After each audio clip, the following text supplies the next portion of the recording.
পরিষদের 25 কোটি টাকা আত্মসাতের অভিযোগে দুদকের দায়ের করা মামলায় নিম্ন আদালতে হাজির হয়েছেন ডক্টর মোহাম্মদ ইউনূস। যে দুদকের যে মামলা গ্রামীণ টেলিকমের যে শ্রমিকদের যে তহবিলের টাকা সেটি আত্মসাতের অভিযোগে ডক্টর ইউনূস কিছুক্ষণ আগে আদালতে প্রবেশ করেছেন এবং তার সাথে তার আইনজীবী এই প্রথম লোহার খাঁচায় কাঠ গড়াতে দাঁড়াতে হলো। এটা একটা দেখার মতো দৃশ্য।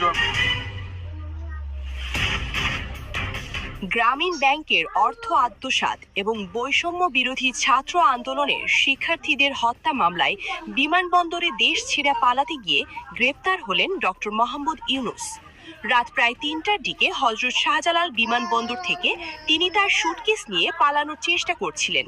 এ সময় বিমানবন্দর কর্তৃপক্ষ সন্দেহভাজন হিসেবে তাকে হেফাজতে রাখেন।